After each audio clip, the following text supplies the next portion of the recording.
this is an expose, right? So This- hole in your shorts, like that's part This of is an expose. The tell-all, the Stacey Harkey story. it. In the hot seat today with Stacey, mixing things up. Wait, are we rolling? Like 1, 2, 3, 4. Being gay, being out, being queer is such a cool thing. And yes, there are tough aspects of it, but you have a community. There's so many heart-wrenching, heartbreaking stories, and those are so valid. But also there's a lot of stories of joy. Welcome to today's episode of the podcast where we're talking about joy and queer things. I'm used to being behind the camera. It's you true. know? So like, Cal and Curtis, who you don't see, but Cal and Curtis are running the behind the scenes, the behind the camera. Curtis is running, he's like the DP, and Cal's like the director. Director of photography is Curtis running the cameras. I'm sure people are like, what did you just call him? Yeah. Curtis is a grip. Grip? There it is. He does it all. Nah, I'm just kidding. I was like, dang. Yeah, we got Stacey in the hot seat today. So switching things up, I'll be interviewing Stacey. Oh, snaps. Tell all, going deep, diving in. Wait, and who are you with Encircle? I'm Cal. So people are just like, where did you find this person? No, I walked in. I was just walking down the street. You're like, you man in the street, get in here. No, I'm Cal. I use they, them. I think my title is Senior Manager of Content, but I basically just make stuff. So I help with our videos. I help with our design, social media stuff. I love it. Random question for you. Yeah. Is there a gender neutral term for aunt and uncle? I've heard one. I don't remember what it is. It's not like Zont or something, right? No, there was some. Uncle. There were some kids who were telling me one. It was I don't remember. I've heard the term for, there's like nibblings. Yeah, nibblings. Is that for nieces and nephews? I think so. Which I'm not gonna lie, the word nibbling just does not sit well in my That mouth. feels like a. feels like something you eat, but it's like the last part of the meal, and you're not too excited about it. Yeah, it feels like Can you something pass from Lord of the nibblings? Rings. Yeah, You know. It's definitely gonna be at Thanksgiving, and no one's gonna touch it. All right, sorry to interrupt. No, yeah. I forgot where I was going, but I want to start because you've done the game, like the name game, right? Where you make some puns. Oh yeah, did and you I do wanted one? to try it, so I've got a couple questions for you. Just so people know, I got this from Tyra Banks. She's like, would interview people back in the day, and it was always borderline, like not offensive, but it feels like a mockery, and I love it. So I've been doing it to a couple people. Cool. So, Stacey Spacey, do you believe in aliens? I wasn't expecting that right off the gate to go straight to like aliens. I'm like a crazy sci-fi nerd, so that's like. Do I believe that's in like basic aliens? level for me. It's so funny because a lot of my belief is just like if people tell me something, I'm like, okay. So are aliens out there? Sure. Aliens couldn't be out there? Okay. Does it affect me? I'm like, if I have a reason to be skeptical, I will. But other than that, I'm like, sure. Why not? Sasquatch? Why not? Aliens? Okay. So you've never been abducted by aliens or anything? I've never been abducted. As far as you know. Oh, man. I don't want that. Some people are like, I would love that. And I'm like, no, don't. No, none of that. That'd be freaky. Yeah, I couldn't. Because you don't know if they're going to treat you like we treat animals here. You know what I mean? Right, yeah, tag you and probe you. And Yeah. And if you do get abducted, hopefully it's by like the crazy cat lady equivalent of aliens. Where they just like bring on you a in. pedestal and like always feed you the best stuff. You Yeah. can just pee everywhere and they don't care. Here's a bowl of water. Yeah. I don't want to get abducted by an alien that has like my style of pet ownership. Because I'm like firm with pets. Really? Yeah. I'm the opposite. I'm such a softie. Oh, with my really? pets. Yeah. I'm like, we establish order. And then we ease up and have fun. That's awesome. Well, it's funny too because like I grew up on a farm, so you'd think I'd be Oh, you more did? firm, but I'm such a Oh, yeah, are you like hugging the cows that are going to the slaughterhouse? a little bit, yeah. Did you kill cows? We had pigs. You killed pigs? Yeah, we had a pig named They're Princess. so smart. I know. Princess? Yeah, That seems cruel. yeah. Did it feel like you were staging a coup when you killed Princess? A little Overthrowing the government. Anastasia. Yeah, a little bit. Felt powerful. Yeah, none of my sisters wanted to eat Princess. Listen, I would be all against killing Princess until you put that plate of bacon on the table, and then I'd be like, you know what? Yeah, as long as it doesn't have a name tag, like there's no. So. Like some people at dinner parties label like fun foods different names. You have it named after the animal. I feel like that would not. Yeah, that wouldn't go over well. Oh my goodness. Bass E. Do you play any instruments? Oh, bassy. I like it. I wish I played a string instrument. I played the trombone in high school. Trombone. I was in all-state jazz band. So I was like really good at improving on the trombone, which I feel like is really easy because if you're like, there's no buttons, there's just a slide. So if you get to the wrong note, you just like find the right one. And people will be like, sounds You cool. act like it's jazz. It's intentional, Yeah, right? I'd be like, Cool. and people would be like, yeah, and I'd be like, yeah. Do you keep up with it at all? No, I haven't played it in so long. I know a couple chords on the piano and the guitar, but nothing like I was in high school. I was icy on the trombone. I thought about doing it in college. Really? Yeah, but it was band in Texas is different than band in Utah, which is How so? just because anything surrounding football in Texas is like big. So like after parties, we'd be at after parties with the players and like the cheerleaders and the drill team, and like anything that surrounds football was like hot. And like my band director in high school was like one of the highest paid in the superintendent, like one of the highest paid employees in the district, almost as much as the superintendent. So like it was like a big thing. Yeah. And then Utah, everyone's like, they were like, you were in band? I was like, yeah. Is Utah like a little stuffier? Or just like... Band is just like a way nerdier thing. Which is like, I was so surprised. I remember driving, football in general here is just different. Like I remember driving to BYU for my freshman year of college and seeing little stadiums and and I was like, is this... Like, you got a bunch of scrimmage fields, and they were like, no, that's like the high school fields. And I was like, Oh, really? Because Like, it's we just had, big like, in Texas? full stadiums. The biggest building in my little city of Little Elm was the high school stadium. Everybody goes. It was massive. It was like, it's bigger than some college stadiums. It was wild. Really? Yeah. Friday Night Lights is a true story. Dude, it's yeah. That's Like awesome. you don't have to have kids in high school at all. Everyone goes to the football games, high school football games. That's crazy. Yeah. See, as soon as I graduated, I was like, I'm never going back to Oh, football. I miss that kind of, to be honest. Really? Yeah, it's just like a good community activity. Everyone's together, you know. Yeah, that's true. And it's free, right? Or cheap? Yeah, it's cheap. Yeah, Yeah. it's like they're making money. Let's see. Erase E. If you could go back and change one sentence that you said in your life, not just like a thing you've done, but a sentence you said, what would it be? I don't live in regret land much, so like they did. I'm not the kind of person that's like laying down and it's like, why did I say that? Why did I say that? Oh, dude, I don't know if maybe it would be something stupid like the waiter's like, enjoy your meal, and I'm like, you too. I don't know. Yeah. I got nothing though. Okay. Well, that's good though. Like not living in those regrets. Yeah, hopefully. Do you I think something? could just be like, I moved on. I'm like, there's a lot I regret and I don't remember it. Okay. Last one. Place E. What are some spaces or places where you feel like you can be yourself? Placey. Oh, I love that. I have a pretty interesting platform too in life where I kind of I don't wait for permission to be me. I like impose myself on people or spaces and they can take it or leave it. So I feel like sometimes when I meet new people, I'm like if I want to be your friend, you're going to get you're going to get me, right? Like my essence. And if you don't like that, that's fine. Like navigate it accordingly. But I think some places I can completely be myself.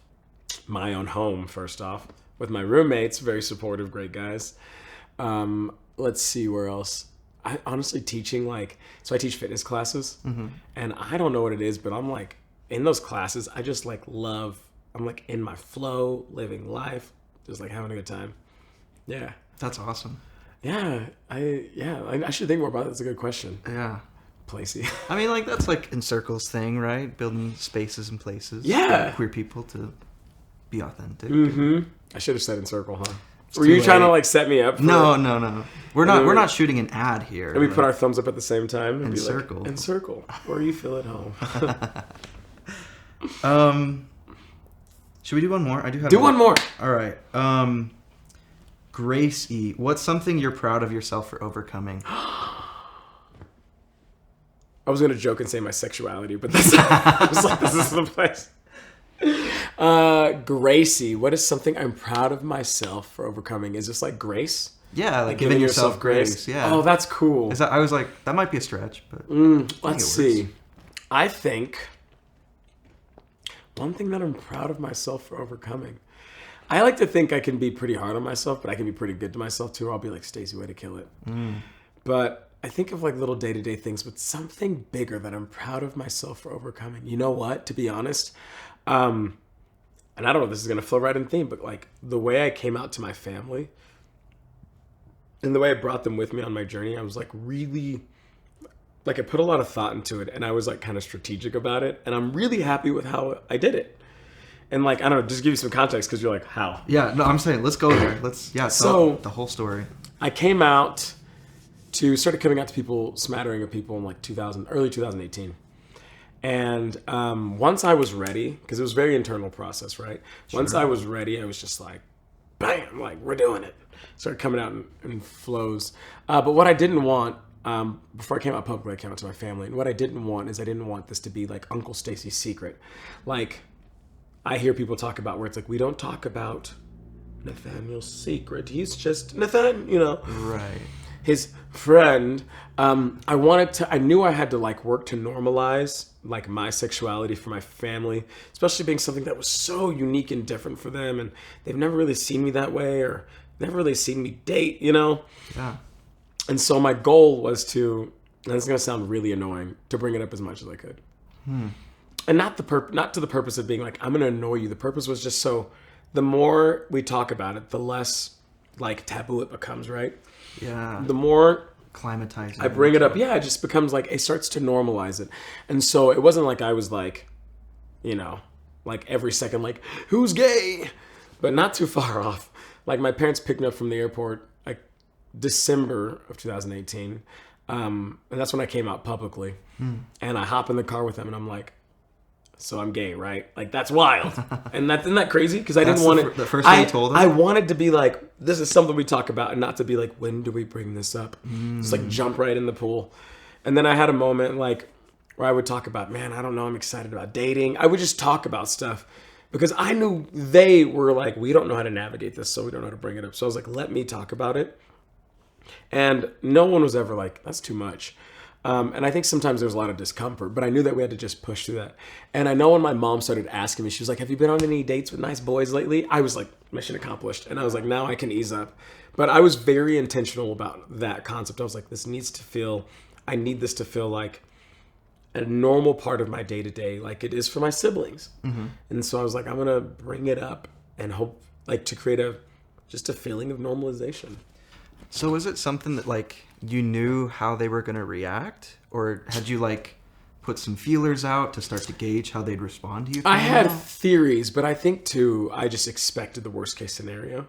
And I hate to say like, there's a lot of fear that comes along with that, but in some ways it was kind of nice because I had a game plan for the worst case scenario. And if it wasn't the worst, I would be surprised and be like, yo, that's right. But if it was the worst, I'd be like, I saw this coming. You're ready for it. Thankfully, it wasn't the worst case scenario. My siblings were great. My brother was like, I don't know what this means. My sisters were like, we'll be surrogates. I was like, calm down. And my dad was like, it like kind of rocked him that he was like, man, it hurt me that you had to carry this by yourself for so long. And I was like, oh, Dad, that's really sweet. Like, he didn't make it about him. Yeah. He wasn't like, I came out to him and he was like, I'm mad. He was like, I can't imagine how it make you feel. And I knew my mom, who was very, very religious, very, very LDS. I was like, we'll see how this goes. And she was pretty cool about it. She had this feeling while she was praying and reading scriptures the day before that this overwhelming feeling came over her that God was just like, Stacey's good. And she was like, what? Like, is he, what? He was like, he's good. Don't worry, I got him. Wow. And so I called her and then I was like, Mom, I'm gay. And she was like, you're good.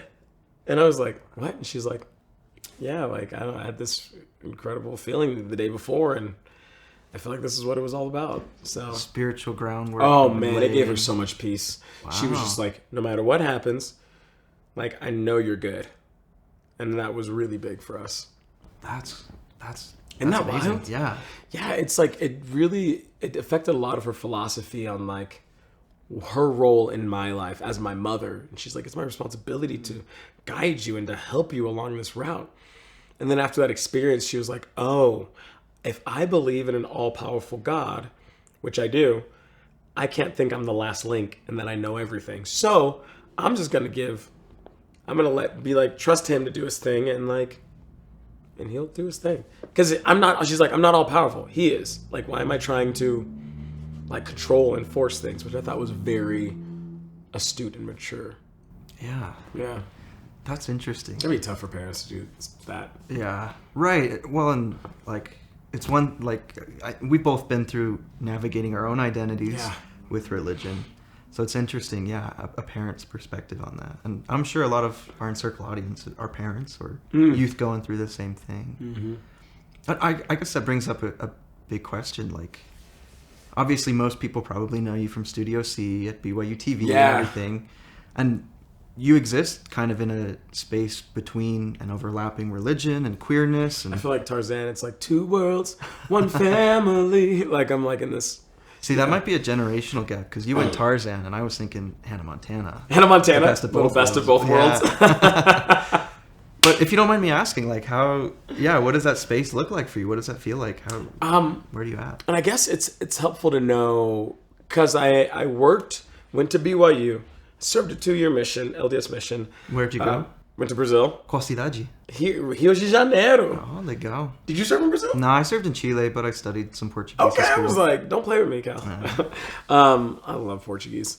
Anyways, I served a 2-year mission in Brazil. Loved it. Went to BYU. Loved it. Studied PR at BYU. Loved it. Worked for BYU TV. That was complex. Loved aspects of it. Had a really hard time in other aspects. And it had nothing to do with my sexuality, just...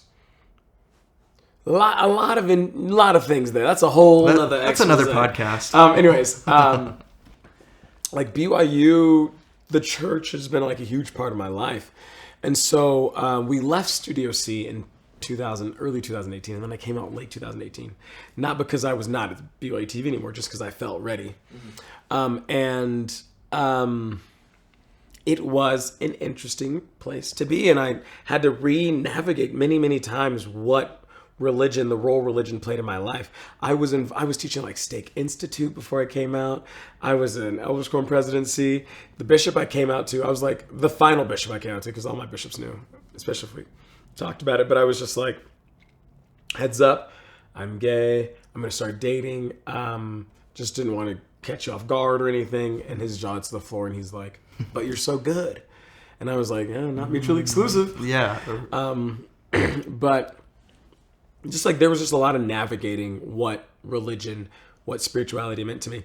And I'm going to say, like, I don't care if you have left the LDS faith or faith at all, or if you've never been LDS or practiced faith in any way, or if you are incredibly active or nuanced and in the middle. Like, you have to navigate your faith. At some point, you have to, like, really think through what you believe and why you believe it, and make choices based on that. And I think that's a very healthy thing. I love the idea of wrestling your beliefs, whether it's faith or just like the way you navigate the world. It's like, it's important to like think through that stuff and to make adjustments if you need to. Like, I remember at one point, basically for me, it was a question of what is the goal for religion in my life? And I think religion plays a lot of beautiful, beautiful roles in my life. There was community, there was connection, there was opportunities to serve, which I loved. There was just like the hope and inspiration that comes from believing in something bigger than us and like pushing us to be better. I think that's so beautiful. And at the end of the day, what I took from religion, what was the most important to me was my relationship with the divine, right? And so my connection with the divine is that's the whole point of like religion, is to help facilitate that connection. And as I was grappling with religion and my sexuality and how they didn't always combine, I looked at some things and I was like, oh, here's some things that I learned in religion that aren't helping me feel more connected to the divine. They're not helping me feel more connected to myself, who is created by the divine, is what I believe, right? Right. And so by like turning my back on myself, I turn my back on this beautiful, like perfect creator who doesn't make mistakes. And so I was like, I need to like not hold on to this belief about how wrong my sexuality is. And I need to lean maybe more into, I'm here for a reason. And part of that reason is to be you. is to like be me. So I always compare when it comes to being in this world, I think it's okay to be nuanced. And so I take a very nuanced approach to my beliefs. If someone tells me to believe something, I'll be like, let me think about that. Let me see if that fits in with my belief system. And if it doesn't, I'm like, no, don't worry about it. And if it does, I'm like, that's cool. Thanks for like, what a cool thing to add to the pile, you know? Yeah. Does that make sense? Definitely. Because I really rambled. No, like I think finding those pieces that work for you and not feeling that pressure to take everything that doesn't work for you with it. Like I think that's healthy. I think that's so. I think more people would be happier if they did that, if they took a nuanced approach to their belief. Because I've heard some people talk to me and they're like, I'm trying to figure out how this fits into what I believe it means to be a good, Christian or good whatever. And I'm like, I don't know. If you believe in an all-powerful creator, like my belief is kind of like my mom, where it's like, I believe in an all-powerful creator. And I believe that if I'm trying my best, this all-powerful creator will help me learn what I don't know. So as I navigate my life, if I'm moving in the wrong direction, I trust that. It'll be known to me that I am, and I'll course correct. And if I'm not, and I feel good about where I'm going, I'll just keep moving in that direction. Yeah, that's a powerful idea. Like It's like I just take the burden off me. I'm like, yeah. Well, and it's kind of the idea of grace, right? Like acknowledging that, it's like Jesus said, like only God is good. So why should I have the expectation that I be a good Christian? Like I'm just going to do what works for me, what's best. Oh, interesting. Yeah, we get so caught up in checking these boxes. And I don't care if it's like religion or not. We just like, what does it mean to be a good person? What does it mean to be woke? What does it mean? Like we want to check these boxes so bad because we have this like intense desire to feel like we're moving in the right direction. We're doing good things. Whether you believe in, like God or not, right? And I think sometimes it's like, do we need to like just take a break? Do we need to check the boxes, or are we trying to work towards something else? Like, why are we checking boxes?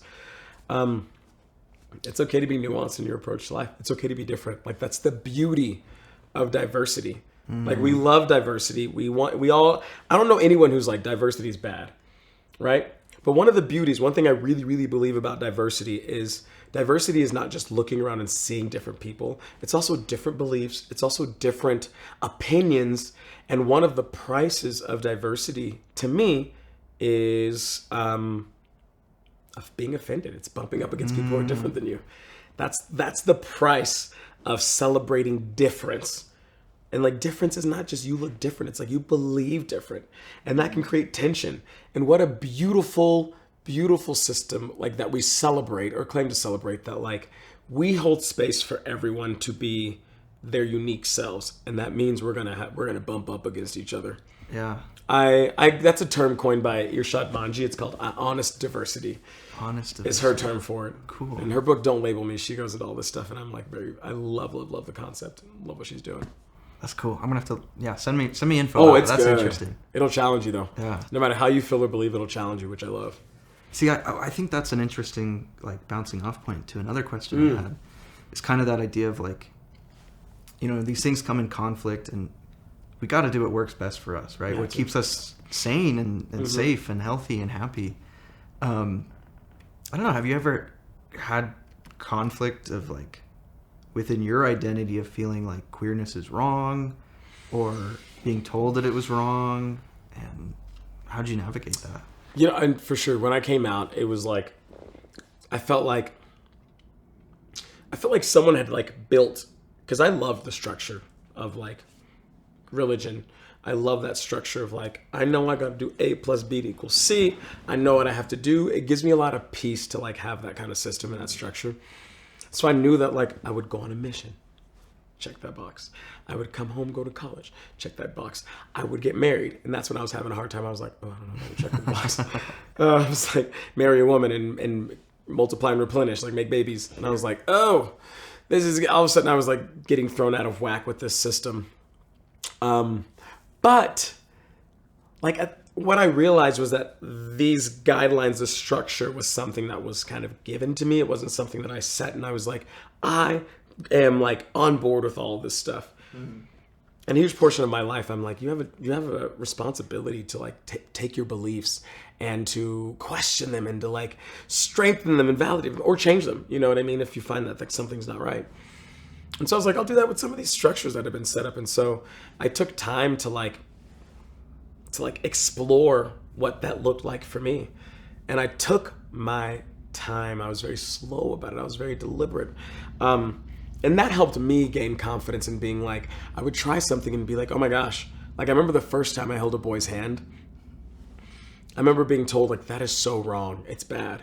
It's bad. But I just felt so like, it was electrifying. It was so positive.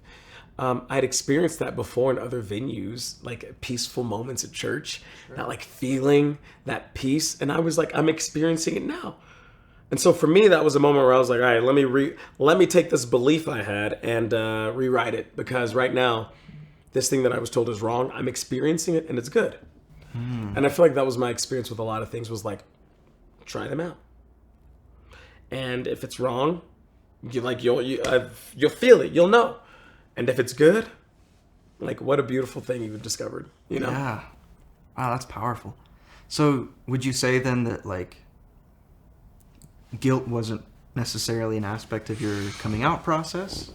I feel like I was very prayerful in how I did it. And like by the time I came out, I had worked through, my process was very internal. I didn't like, because of Studio C, I didn't feel like I had the freedom to necessarily like try things, like go on dates with guys to see how I felt. Sure. Because I was like, that's a very public thing. And so I did a lot of internalization of like, I feel like I describe it as like going in a cocoon. And for like a year or two, I was in this cocoon, like figuring out, what do I feel? What do I want? What do I believe? And I've never once in my belief system, and in, you know, even growing up in the same religion, people can have a very different view of who God is, right? Totally. And in my belief system, I never had this image of a God who was like ready, like watching to see if you step out of the lines, to be like, gotcha, gotcha. I had this like image of someone who's like, let's figure it out together. Like this life is to experience things, and let's like navigate that in a way that like we learn and we grow. I mean, at the core, the basis of so many Christian theologies is the idea that a perfect person sacrificed themselves for you so that all the mistakes you made would like not be held against you. And so in that sense, it seems kind of, to me at least, it seems kind of pretentious to not live, not make mistakes. Because it's like, make the mistakes. The price has been paid. It's like going to a restaurant and someone pays your bill and you refuse to eat because you're like, the bill's been paid, I won't eat. It's like, that just feels kind of rude. Yeah. Like, live your life. The bill's been paid. Or it's like, if the bill's paid, why are you still getting a water when you could get a milkshake or whatever? Yeah, you know? and I'm not thinking of it in the sense of like, make the mistakes because the bill is paid, run up that bill. Right. It's more so like, don't be afraid to learn in other ways. Like, don't be afraid to have experiences that teach you things, right? Like, full don't, scope of life. Don't let it keep you here.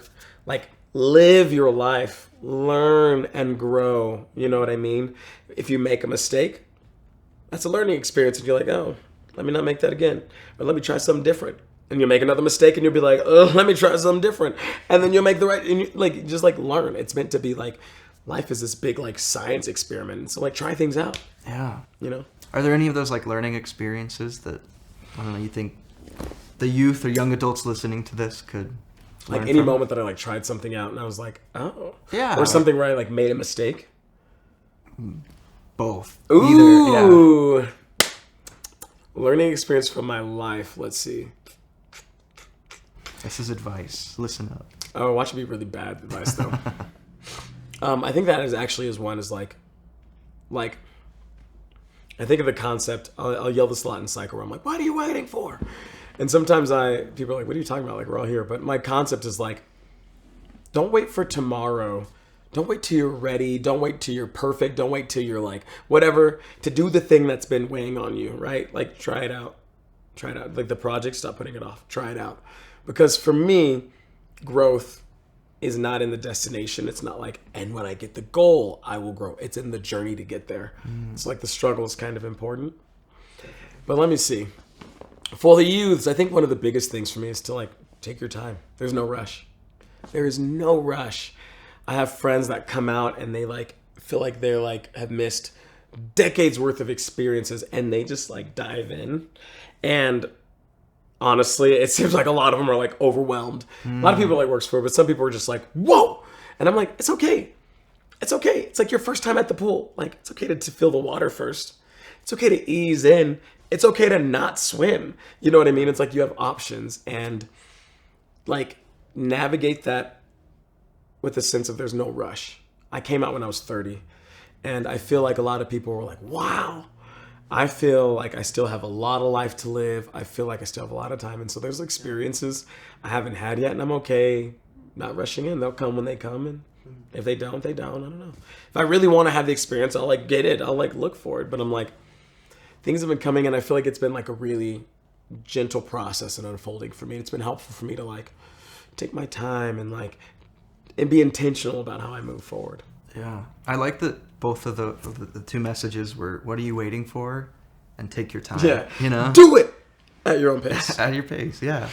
I think that's smart. Like, why hold yourself back from what you want? Mm-hmm. But also, like, don't make yourself do things you're not ready for or that you don't want. Time is a beautiful, beautiful, beautiful, like, element to have in your little science project, right? Mm-hmm. Like, it's okay. I remember the first relationship I had, I like was experiencing things I had never felt before. I was like, this is what attraction is. This is what love is like with someone you're like romantically interested in. I was experiencing new emotions and feelings, and I feel like, I don't know if it's 30-year-old brain or whatnot, I was just like, it's okay to take your time here, because I was like, put a ring on the finger, lock it down, let's adopt. We're moving to Connecticut, you know? Yeah. Like, and I'm so glad that I took my time, because I learned more about myself in this process, and it helped me have, like, and I was in and had fun and I was in love, but it was helpful for me to get more perspective. And without time, I wouldn't have had that, you know? Totally. Yeah, it's like, oh, take your time, yeah. Well, and I think there's like sometimes pressure within the queer community that there are like certain steps or certain experiences that you have to have, otherwise you don't feel valid or whatever, you know, especially like, you know, this week was National Coming Out Day. Right. And there's a lot of people who, I felt that pressure where it's like, I'm ready to live my life, therefore I have to make an Instagram post about who I am or whatever, and it's like, I did that with my sexuality. And then when I went on my gender journey, I didn't feel that pressure to do it. And I think that there's a different path for everybody when it comes to that, like, if you want to come out, you can. It doesn't have to be written on a letterhead. It doesn't have to be send tweet. Man. Like, I just like straight up like do it at your own pace. And I think it can be sometimes hard when you're like it's nice having that structure, those steps. There's like peace there. There's like even the sense of community where you're like, I'm doing it and I'm like in the community, but like move at your own pace. If someone's pressuring you, I don't care what community it's coming from. If someone is pressuring you to do what they want you to do, that's always cause for me to take a breath and be like, all right, is this what I want to do? Like, why are you pressuring me? Like, it's okay to move at your own pace. Yeah. Well, and like that's what it means to be queer, right? Is to be different, to be weird, to like not put yourself in a box, but to make the world follow you rather than. There's a bunch of things I do that are like a little unconventional. I'm very proud of my sexuality. I love being gay, like so much, y'all. And maybe it's because I've had experiences being straight. I've never was straight, right? But I pretended. And it feels so good to be myself now. And being gay and like kissing boys is like amazing. Like, it's so great. I'm like, how have I been missing out on this? I'm very proud of being gay, but I'm also, there's like things that I don't really wear rainbows. I just, the colors don't go with my skin tone or something. I don't know. I don't know if that's true, but I have nothing against rainbows. Love me seeing some rainbows around, but I just don't wear rainbows much. And if it'd be weird if someone was like, you should wear rainbows, I'd be like, okay, whatever. Like, that's just something for me that I'm just like, yeah, just not really my jam, but power to you. Yeah. Right, like the idea of a queer stereotype like that feels almost like an oxymoron, right? Yeah, it's like no, we do our own thing, individually. Like, I wear like military colors, with a little queer flair. But Cadet like Kelly, I know I stick to like grays, greens, browns, and blacks. So I'm like, man, and I'm like, I want to be flashy today, and I put on a black jacket. And I'm like, dang it, that's what I want to wear, So yeah, no, that's awesome. Yeah. So for you, after like going through all this process, after working with your family and warming them up, and then coming out publicly, because you're a fairly public figure, right? It was more public than I think I would have preferred in an ideal world, right? Oh, how so? Just because who wants their like whole journey to be like something everyone has buy-in on? Like the reason I came out publicly, and this you may not believe this, wasn't for the attention. No, I sat and I created a pros and cons list. I like my privacy, so I will share like my life according to what I feel, but I don't let people know like I'm not like putting all my information online. Some people are probably watching this like, nah, he lying. He puts too much. But like I'm a pretty private person, but I was like, if this helps one person, just one person, feel a little bit more supported in like being themselves and like mission accomplished, right? And I didn't want to have to worry about the backlash. I didn't want like to be like I'm gay and then people to have an opinion on that. I'm like this isn't your life, this is my life. So like if you think being gay is wrong, don't do it.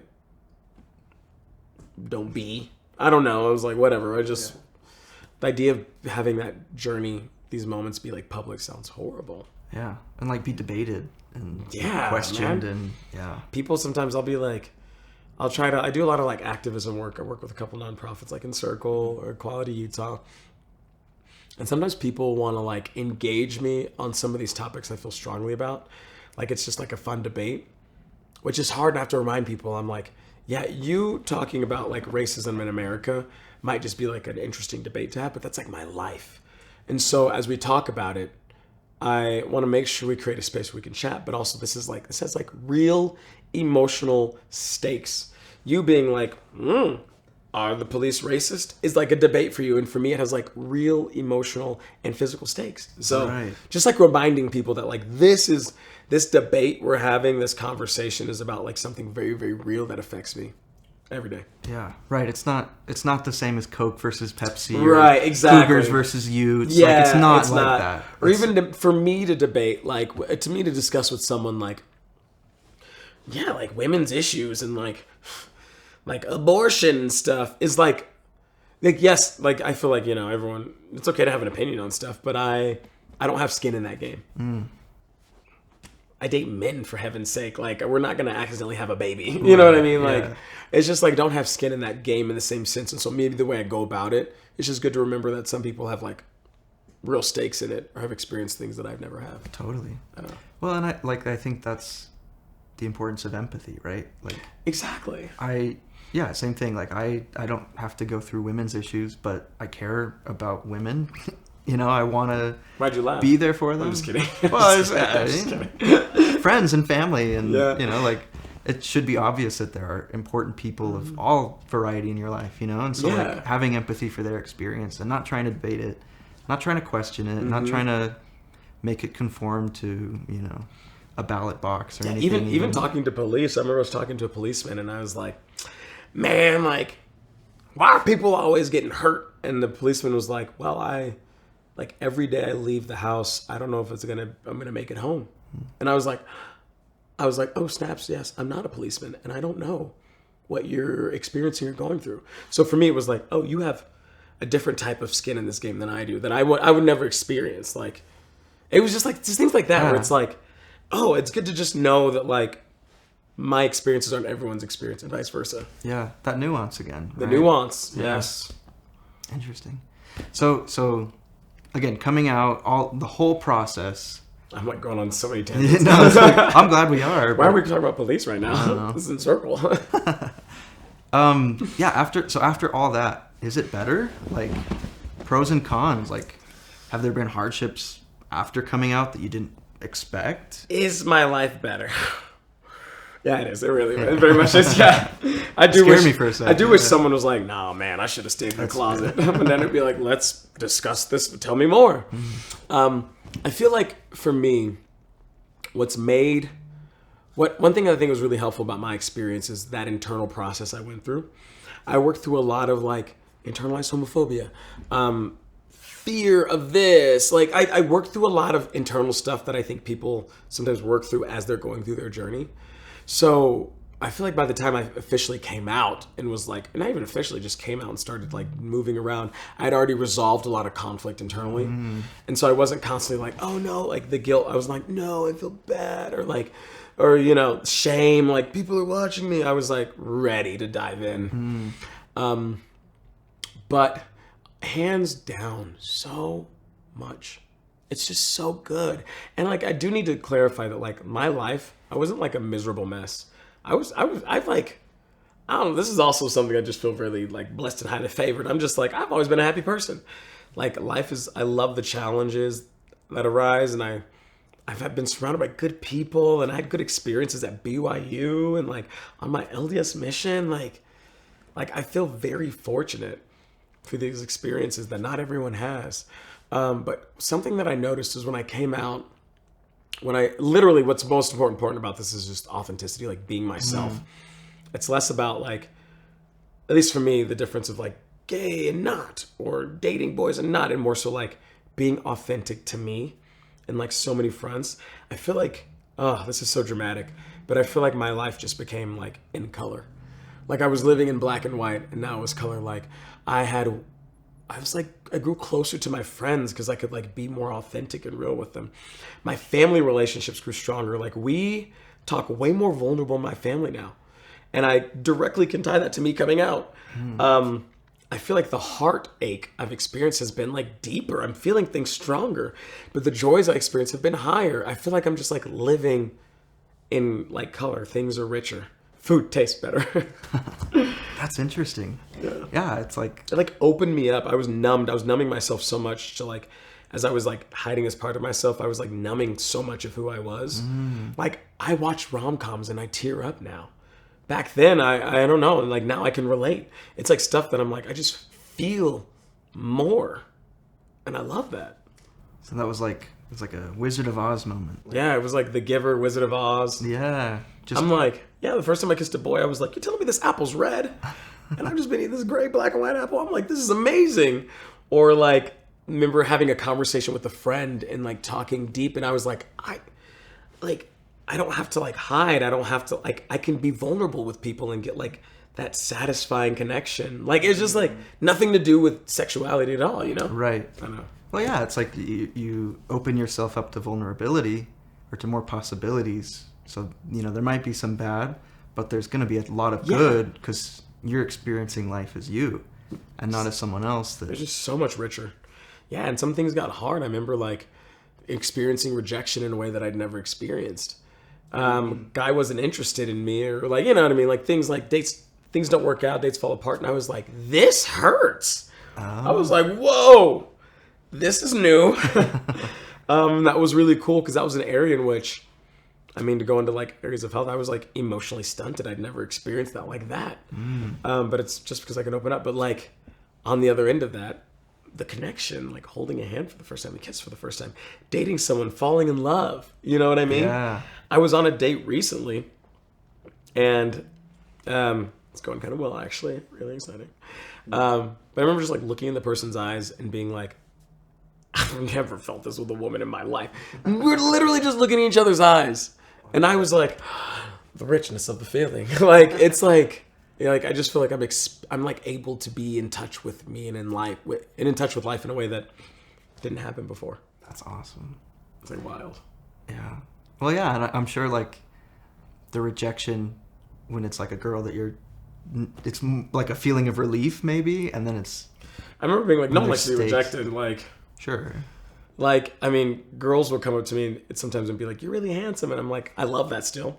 Even though I'm not attracted to them. I'm like, thank you. Oh my gosh. But I just like didn't really try to date much. I don't ever remember being like, oh man, this isn't working out with this girl. Like the girls had to do a lot. Back in the day when I was dating women, they had to do a lot. Really? They had to do a lot for me to even like see if they were interested or to like try to like, you know what I mean? Yeah. So I don't remember ever being rejected by a girl, and I'm sure it's happened, but it doesn't sting as much. Let me tell you. Sure, right. Less stakes. Yeah, right? less stakes. Yeah. But I think all that's a beautiful part of the human experience. Yeah. So, well, I guess like this podcast, right? Every episode we talk about queer joy and what it means to us, how we define it. So I guess Is that how you would define queer joy? Oh man, that's wild. Because I ask people that question all the time, and I'm like, you should have prepared for this. the idea of being like, what is queer joy to me? I think when I think of the term queer joy, I think it's joy in your queer identity, right? So like, yeah, like you'd said, like for me, queer joy is the rounded human experience of like living like by living authentically, I have unlocked like areas of feelings and experiences that I never would have had. And I didn't even know. Right? And like the joy, oh my gosh, like the other day, I was at a club in Salt Lake, a gay club. And it was just like, we're just dancing in a group. It was the most innocent fun. We're dancing in a group. Kelly Clarkson, Since You've Been Gone comes on. The gays light up because we all stand Kelly Clarkson. And I remember thinking, like, I fought so hard to be this authentic person I am. And I'm in this space right now, surrounded by other people who have fought so hard to be their authentic selves.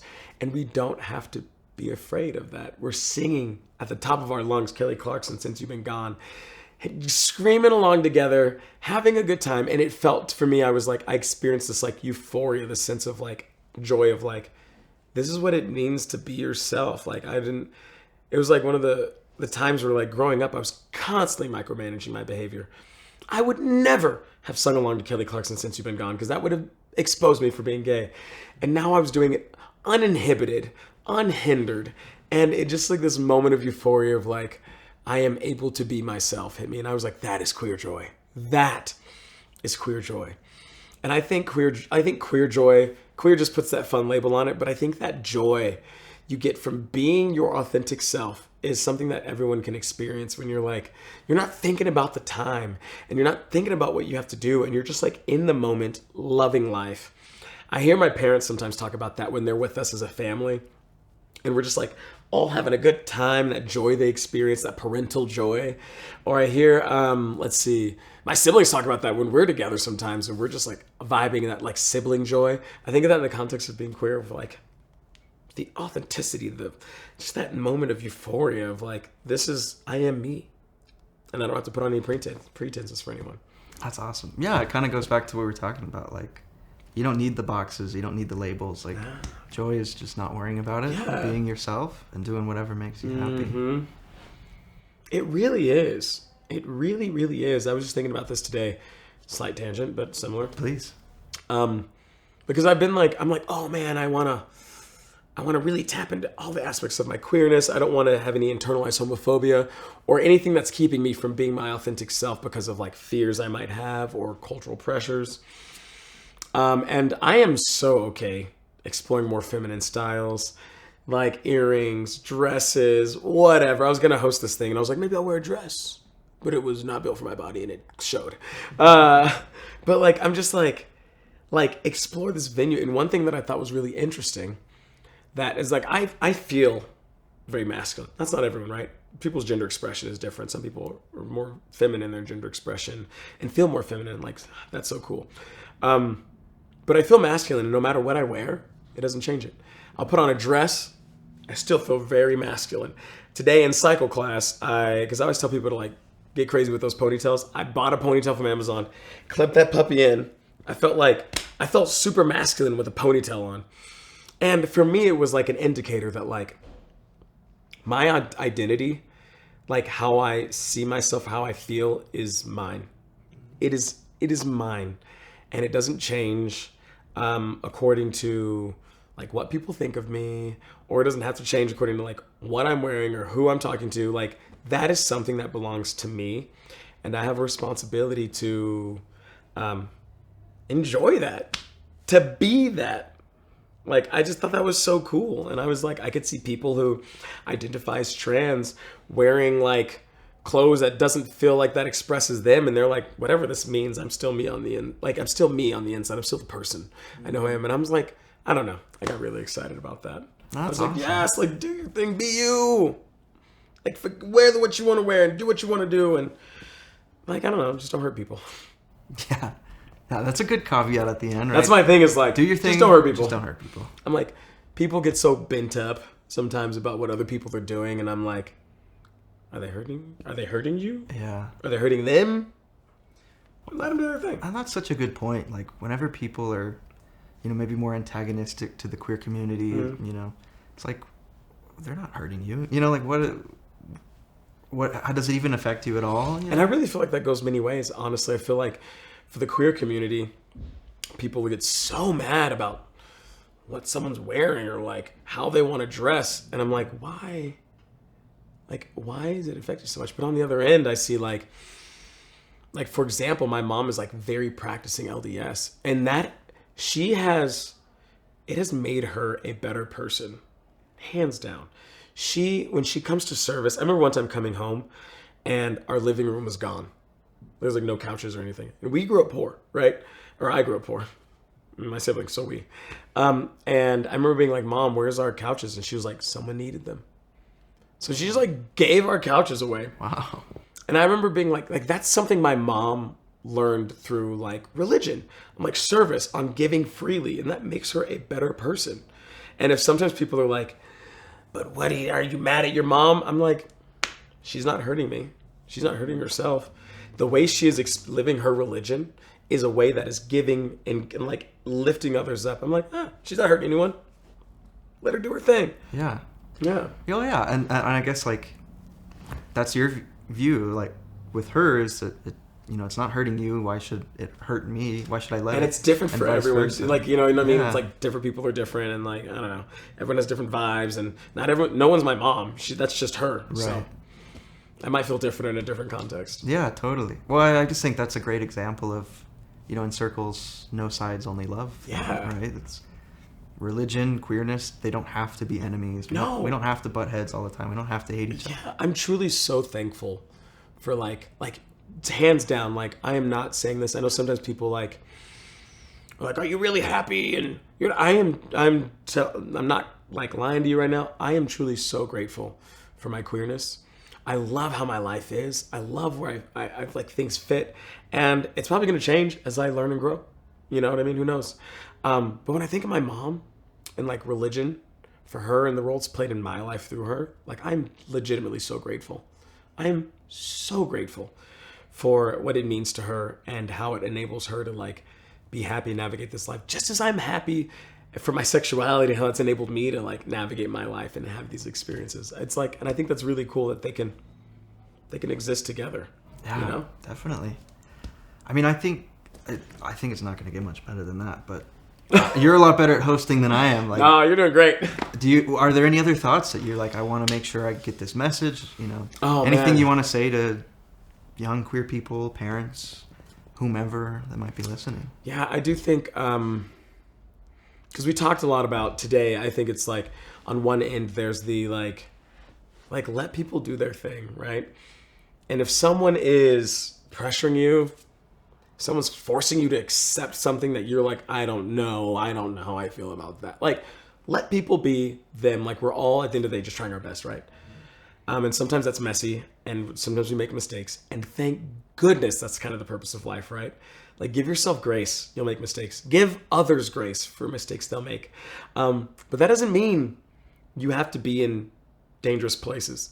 That doesn't mean you have to put up with abuse or violence of any kind. That's not what this means. This doesn't mean like, I'm giving my mom grace, but she is constantly hurting me. That is not what this is. There's a difference. The beauty of standing your ground and being who you are, but also respecting other people and their right to do the same thing. Yeah. Yeah. That was greatly put. It's funny that we never like, joy and gay are synonyms, right? We never like really snaps. explored that. Yeah.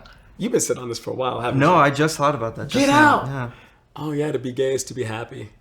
Yeah. Like the joy and that's so cool. At least like the origin of gay, the word, right? I think about there's a couple scriptures that I still like to this day think about in my upbringing. And I know some people are like, not meaning to trigger someone. I feel like I don't want to hear this. That's fine. But this has been a very important part of my faith journey and my sexuality journey. One of them is Adam fell that men might be, and men know that they might have joy.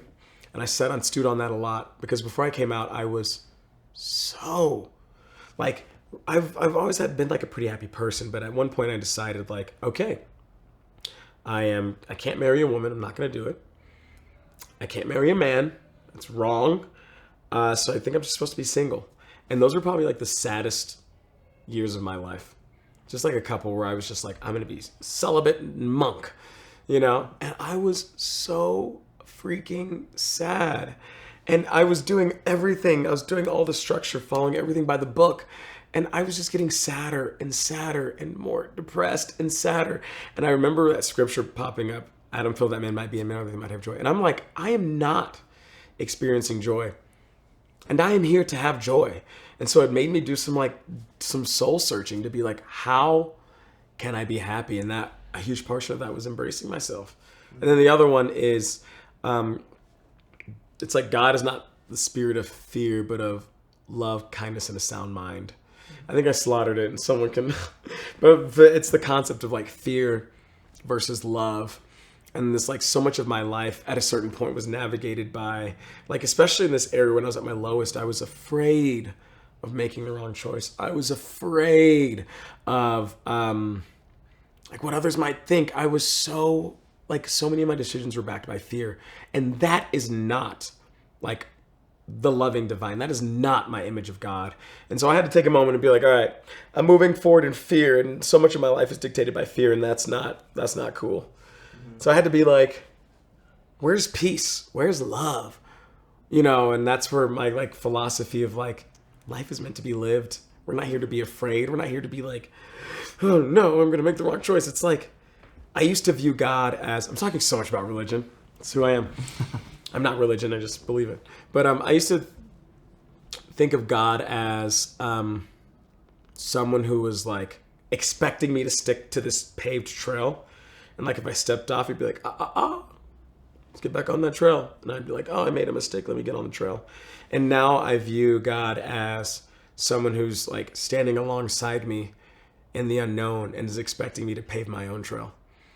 This like supportive, comforting, loving, like presence who is like, I want you to succeed and I want you to be happy. And that means paving your own trail and finding out who you are. And sometimes the trail gets a little weird, but you can keep paving it. It's okay. Like that's kind of how things have changed for me. That's awesome. Yeah, that kind of makes, you know, like when we were throwing around discussion topics or ideas for this episode, you mentioned the scripture of wickedness never was happiness. Ah, yes. And I think it just made me think of, you know, the opposite. And I think the opposite's true, which is happiness never was wicked. Mm-hmm. You know, if it makes you happy, if it brings you that peace, if it gives you the sound mind, if you're not feeling fear, yes, it's not wrong. You know, like I bring that up. I brought up that scripture because so many people will.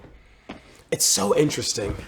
We'll look at queer people, or some people looked at me and they've been like, because I'm like, I'm happy, and they're like, wickedness never was happiness. And it's this like implication that they know I'm not happy, like I'm faking it or something.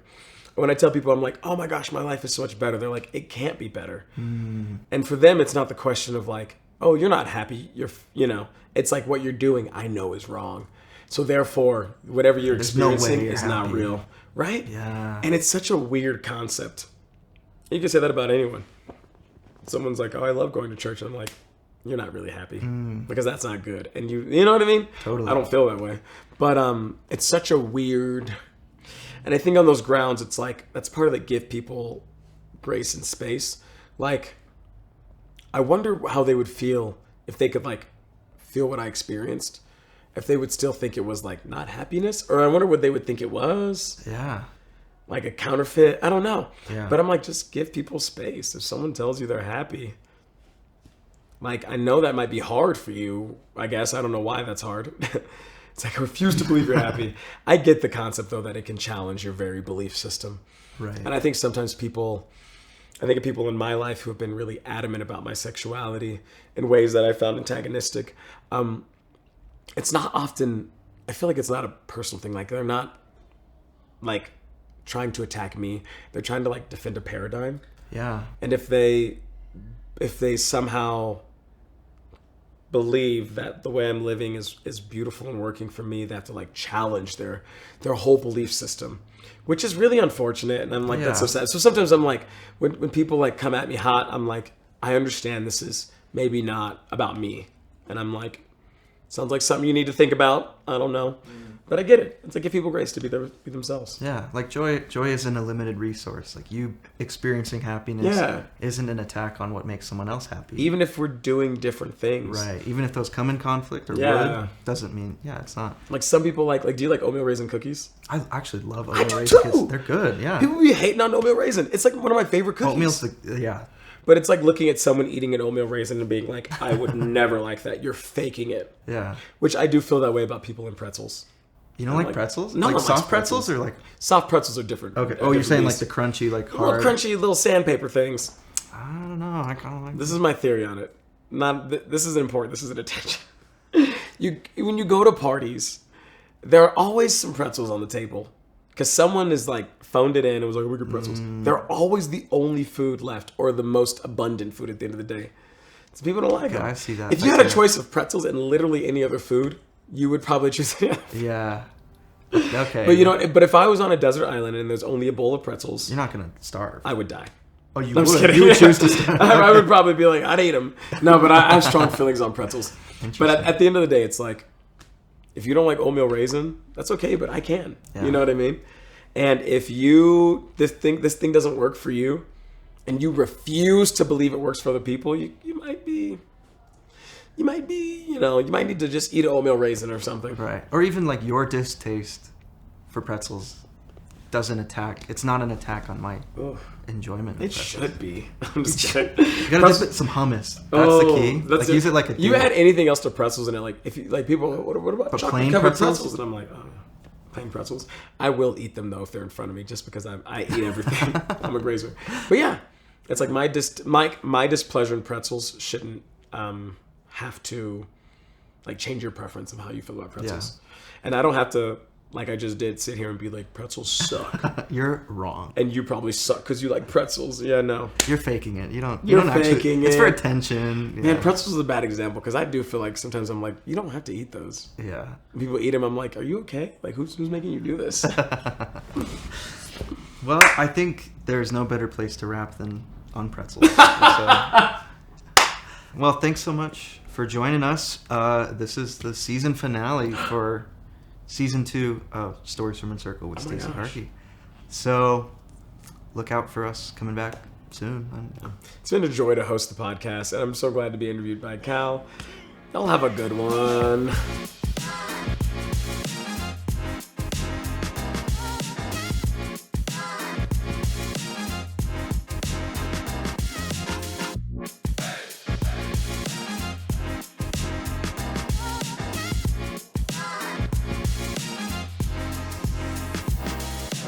I don't know how to end this thing.